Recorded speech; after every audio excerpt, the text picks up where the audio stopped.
Uzun CSS dersidagi 5-ci qism CSS ID tanlagıç. ID tanlagıç deganimiz HTML elementiga maxsus ID qiymatni belgilash orqali uslub belgilashni ko'rsatadi. Masalan, mana qaraydigan bo'lsak, bu yerdagi abzas P-ninki ID-siga, ustidagi P-ga qizil, ostidagisining ID-siga bu yerda yeshil deb nom berib oldik. Undan keyin uningga mana ID tanlagıchiga quduq belgisi orqali aniqlik beramiz. Buning aniqlik berganda bu yerdagi qizil, yeshil deb ikkisiga aniqlik berildi. Demak, bu HTML kodidagi ID'si rad bo'lgani dal CSS kodidagi oldi quduq belgisi qo'yilgan maratninki berilgan bayonot qismi hisoblandi.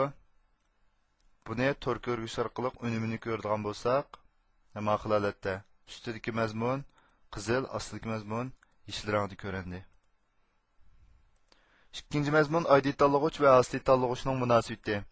Bu ikkisining asosiy munosabati nima deganda, asosli munosabati menga qaraydigan bo'lsak, mobillikka aslam oldida bu ID tanlag'ich bo'ladi. Buningki keyniga yana bir elementni qo'shsak, demak bu asli tanlag'ich bilan ID tanlag'ichni o'zaro birga ishlatishga bo'ladi.